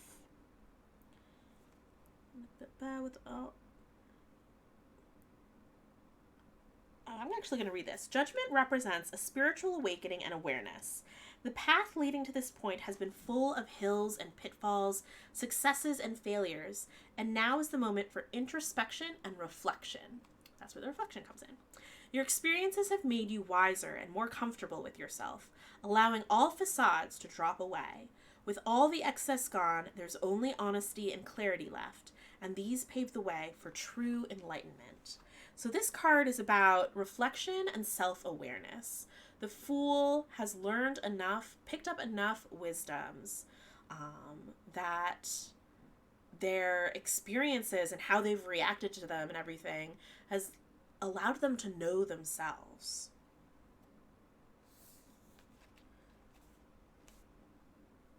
Green Merdragon. I've also got on Trungles, a very traditional angel, Renaissance angel, with the white feathers. I've got golden feathers and a trumpet as well.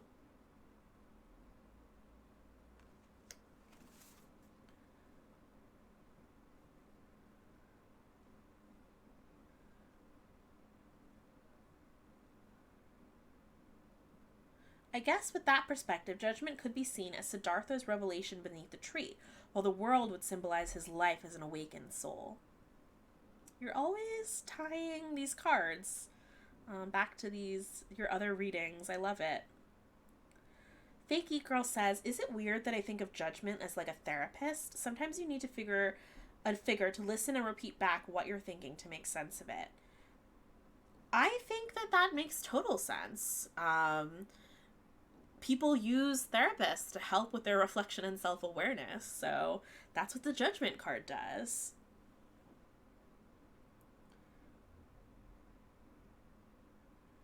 My Judgment is an open door with a rainbow vortex coming out of it. Ooh.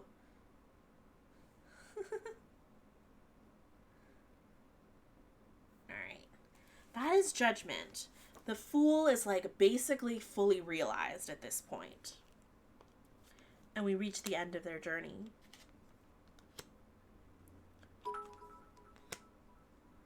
We got a different bing bong sound. Midnight Cookies, thank you for the beats. We've reached the end of the Fool's journey. The world. The Fool is now complete. The Fool is whole. I love in this particular card for the Forager's Daughter deck that there is an ecosystem where everything is fully in balance, harmonious, and working together.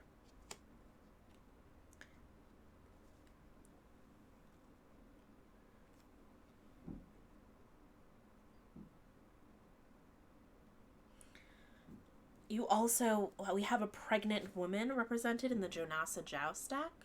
So if you remember that I talked about how the major arcana is also a cycle, you could perhaps interpret this as the Fool is now going to birth another soul into the world, and that soul is innocent and knows nothing of the world and is going to go through their own fool's journey.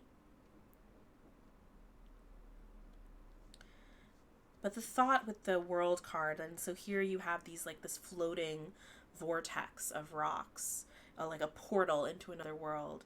The idea is that the Fool steps through this portal, and they are the Fool again, starting all over, going on this journey forever.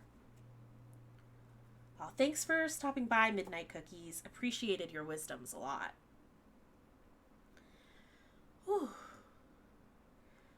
So as folks tell me about their world cards, what did you think of the Major Arcana?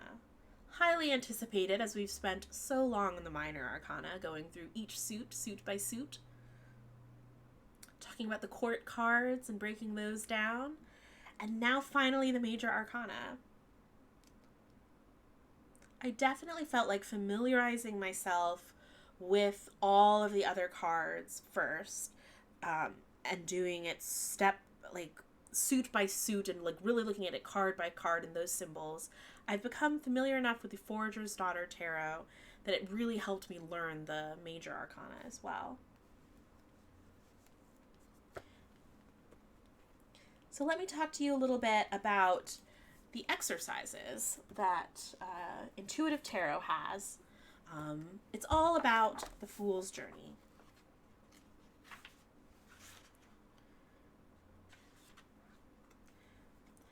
And so the exercise, so there's other things you can do, which we've done with all the Minor Arcana cards, is really looking at taking your deck, your Major Arcana, laying them all out, and looking at it card by card. What symbols are standing out to you? What meanings are standing out to you? What lessons do you learn from looking at that card? And writing that down in your tarot journal. Likewise, a very similar exercise is to make a keyword chart, which can, maybe you write down answering those questions. What symbols do you notice? What's happening? What do you feel about the card? What's the lesson of the card? And then breaking that down into just 3 keywords, maybe, or keywords/symbols that you see in your cards. Oh my gosh, Chris. Lysa, have you ever thought of being a teacher? You seem like you'd be pretty good at it. I don't know if I've never thought of myself as a teacher in the way I feel like some people, like Ashley Warren, for instance, my friend Ashley, has such a teacher mentality. I've never thought about myself in that way, but all this tarot Tuesday stuff and like witchy things, I'm getting into it. It's really fun. Learning things with other people. I don't know if I have the confidence to call myself a teacher, but I guess I better, because I'm doing that intuitive witchcraft course in January. I have some time to build up confidence. Okay, so the exercise that I did was create your own Fool's Journey. Place the Major Arcana cards in order, starting with the Fool and ending with the World. In your tarot journal, write the journey of the Fool as he meets each teacher. What life lesson does each card share with the Fool, and how does it build on the previous lessons learned? Do you see any patterns as you move through this exercise? And for bonus points, where are you on this journey? What life lessons are you learning? Oh, that actually totally reminds me. I wanted to talk about, when we got to the tower, why I'm not as scared of the tower anymore. As I thought of the tower more and more as like a teacher and a journey that we all sort of go on, it reminded me of, I've had several points in my life where, one major one though, where I really felt like I want to hit the reset button. I was working in a corporate job in New York City, heading up the marketing department for a restaurant company over there, a brand, and my job was, like, when you saw it on paper, was pretty cool, but it just didn't feel fulfilling to me, and I knew there was something else there, and I also knew if I could stay and be successful, but I wanted something else, something more, and I didn't know what that was. And so I basically flipped the table on my life, and there were a lot of consequences to that. I guess there was a lot of moon shadow work I had to do with the anxiety and stress it brought up that I'd left my job. There was a lot of finding myself. I had to go on a journey the way the Fool did. But in the end, my life is so much better for that choice that I made. I have a job that I find really fulfilling, friends that I would have never met otherwise who mean so much to me. I wouldn't be here doing Tarot Tuesday if I hadn't done that, and I wouldn't have met Dusty Buns. I point up to, he's upstairs in this office above my head. And so in that way, the tower... Oh, I was like, what's he doing? He was stomping, so you could hear him. In that way, the tower really really scary and intimidating, but upending my life was the right thing for me at that time. It was a positive thing. And thinking of it that way and how that kind of worked out makes the tower less scary to me. Helps me realize it might be an intimidating card to draw, and it might signal that there are going to be some, like, difficult feelings I'm going to have to deal with in this life lesson. But that doesn't mean it's bad. It just is. And that's how I feel about the tower now. Feeling much better about it. What about you all? How are you feeling about the tower, about the major arcana in general? Has this changed that question at the beginning about your favorite major arcana that you resonate with? Sea Monster says, that's why I don't fear the tower either. Change isn't necessarily bad. Peeling everything back to its foundation every now and then can be a good thing. Absolutely, Sea Monster. We are learning to embrace, or at least respect, the tower. We're going to leave it out.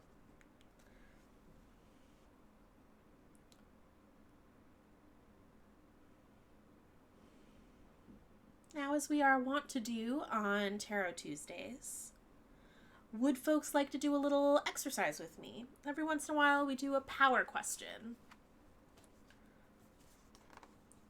So if you'd like to do a power question with me, I would love if you joined me.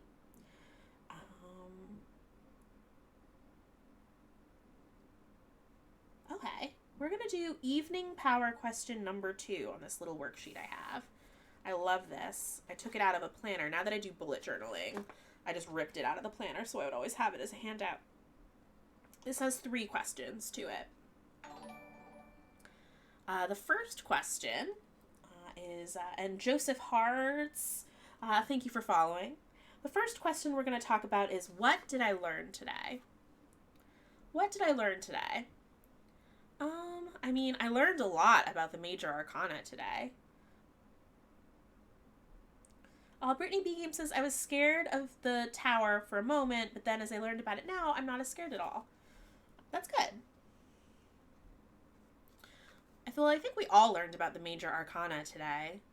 So for things I learned, it would be that. I'm trying to dig for like a deep, what did I learn about myself sort of thing, but I don't know if I have that today, which I think is okay.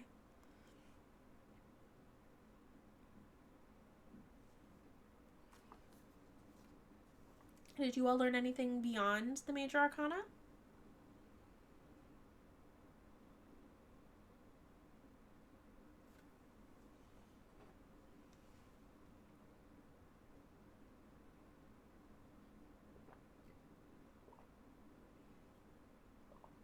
Chris has learned a lot, not knowing much about the major arcana at all. Sea Monster says, I learned more about my new deck. Well, I'm glad that you could familiarize yourself with your deck some more.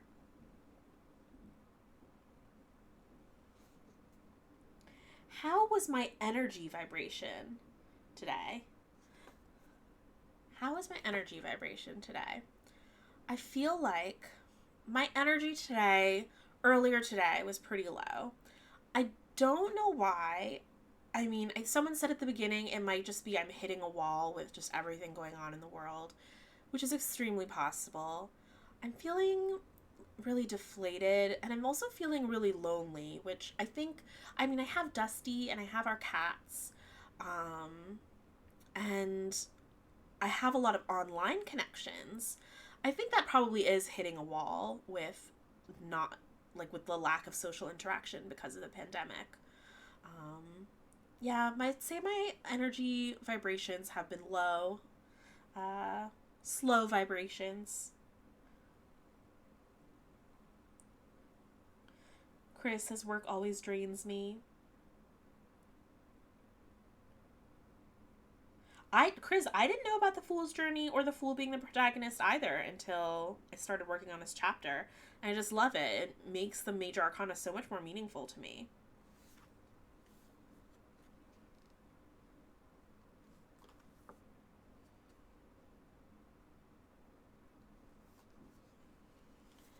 McCavity Kitty says they learned dandelions are justice. Dandelions are consequences. If you blow on dandelion seeds, they just all over the place.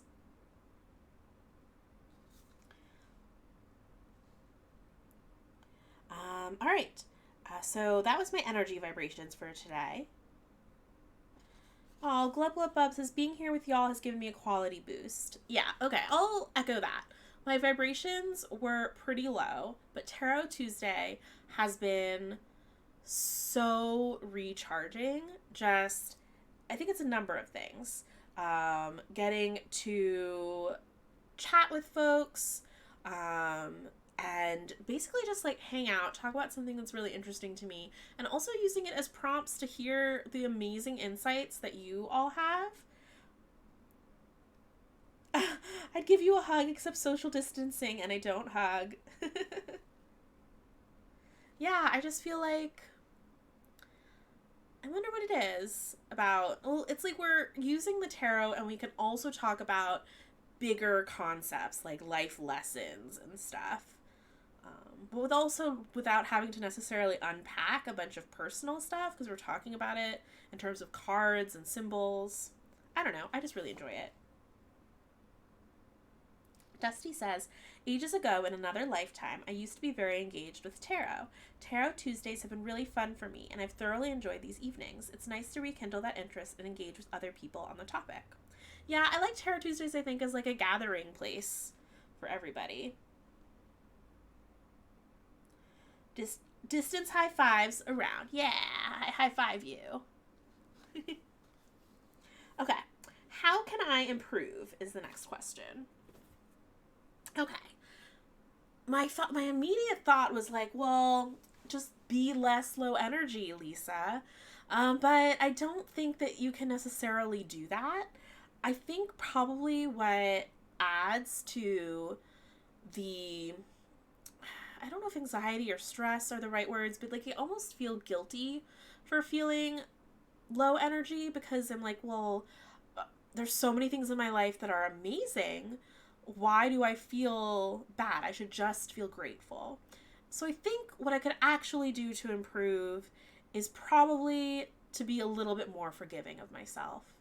If my friend were telling me that they felt the way that I felt right now, my advice to them would be, well, don't put so much pressure on yourself. That's going to have the opposite effect. And also you should be more gentle with yourself, especially right now, especially with everything going on. And so I feel like I should probably give myself a little bit of that love and care. Oh, Tyler says, this was lovely. Thank you for all the fun and wisdom. Looking forward to next time. Oh, Sea Monster, I very much enjoyed my first time here. Well, I really, really enjoyed having you here, and hearing about your cards as well. This is Roxy Rondell says, this is a lot of information for a tarot newbie such as myself, though I'm loving it. Thank you, Lysa, and everyone for these insights. Also, Lysa, your voice is soothing. Thank you. I honestly, I feel like so many people are self-conscious about their voice. I don't edit my own podcast anymore. I have an editor, but I feel like editing my podcast, Behold Her podcast, really got me used to having to hear my own voice. And eventually, if I don't love it, I can at least tolerate hearing my voice. But I feel like so many people don't like their voice because it sounds different to them when they hear it recorded versus, I don't know, when the sound waves go like this into your own ears. Glub Glub Bub redeeming hydrate is kind of funny because your name sounds like someone chugging water.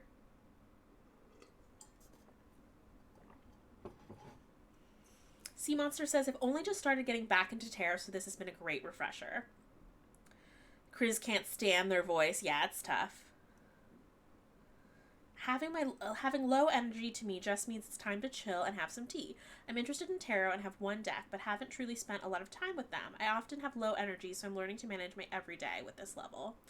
Yeah, I do think that's kind of, it's becoming the new normal. All of us adjusting to, this is like a draining daily occurrences in the country and world, especially in the United States.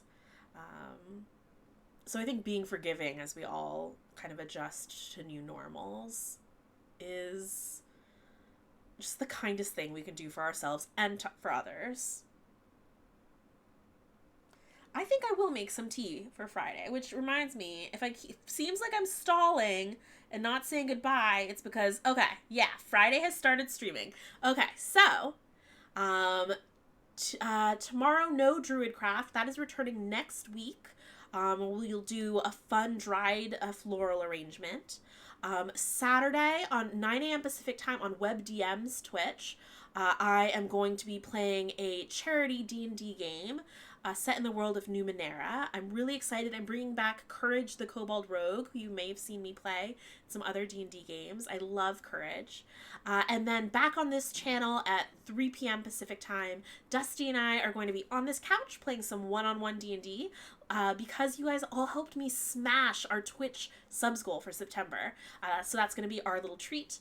Last time for August, I think. Oh, anyway, last time we played one-on-one D&D, Gummer may have accidentally helped destroy the stars. So let's see what happens this time. Thank you everybody for hanging out for Tarot Tuesday. Next Tarot Tuesday, we are going to do tarot and by the numbers. So we're going to be talking some numerology. You girls got some research to do. And stick around in the end screen because we are going to raid Friday if you want some more tarot time, some magical tea and tarot. That's a really fun stream. At least stick around so we can make Friday's day. Alrighty. Bye, everyone.